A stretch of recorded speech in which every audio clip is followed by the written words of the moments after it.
Hello ನಮಸ್ಕಾರ ಸ್ನೇಹಿತರೆ.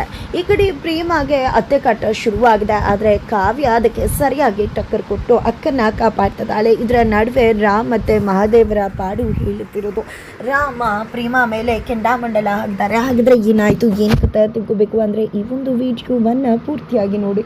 ಇಲ್ಲಿ ಪ್ರೇಮಾ ನಿಜವಾಗ್ಲೂ ಕಣ್ಣೀರು ಹಾಕ್ತಿದ್ದಾಳೆ. ತನ್ನ ರಾಮ ನಿಜವಾಗ್ಲೂ ಎಷ್ಟು ಅವಮಾನ ಅನುಭವಿಸ್ತಾ ಇವತ್ತು ನಿಜವಾಗ್ಲೂ ಅದನ್ನು ನೋಡಿದ್ರೆ ನಂಗೆ ತುಂಬಾ ಸಂಕಟ ಆಗ್ತಿತ್ತು. ಆದರೆ ಏನು ಮಾಡಲಿ, ನನ್ನ ಪ್ರೀತಿನ ಬಿಟ್ಕೊಡೋಕ್ಕೆ ನನ್ನಿಂದ ಸಾಧ್ಯ ಆಗಲಿಲ್ಲ. ದಯವಿಟ್ಟು ನನ್ನ ಕ್ಷಮಿಸ್ಬಿಡು ರಾಮ್. ನೀನು ಗಳಿಸಿದಂಥ ಮರ್ಯಾದೆ ಪ್ರೀತಿ ಎಲ್ಲವನ್ನ ಕೂಡ ನಾನು ಒಂದೇ ಕ್ಷಣಕ್ಕೆ ನುಚ್ಚುನೂರು ಮಾಡಿಬಿಟ್ಟೆ.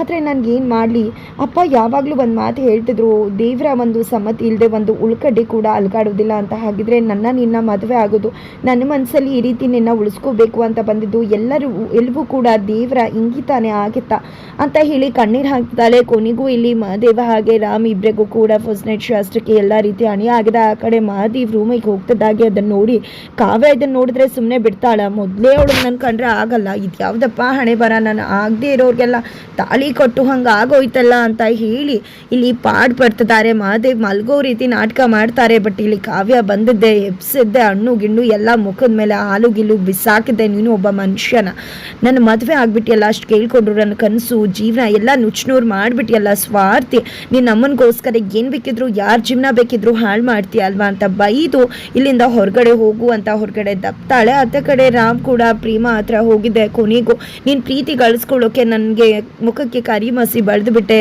ಯಾರು ಏನು ಅಂದ್ಕೊಂಡ್ರು ಪರವಾಗಿಲ್ಲ, ನನ್ನ ದೊಡ್ಡಮ್ಮ ನನ್ನ ಬಗ್ಗೆ ಎಷ್ಟು ಅಭಿಮಾನ ಇಟ್ಕೊಂಡಿದ್ರು, ಅವ್ರು ನನ್ನ ಬಗ್ಗೆ ಕೀಳಾಗಿ ಭಾವಿಸ್ಬಿಟ್ರು.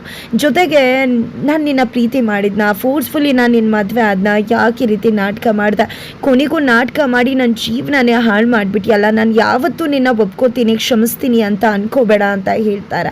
ಬೆಳಗ್ಗೆ ಆಗ್ತಿದ್ದಾಗೆ ಕಾಟ ಶುರುವಾಗಿದೆ, ಅತ್ತೆ ಕಾಟ ಪ್ರೇಮಾಗೆ. ಬಟ್ ಕಾವ್ಯ ಬಂದಿದೆ, ಅತ್ತೆಗೆ ಟಕ್ಕರ್ ಕೊಡ್ತದೆ.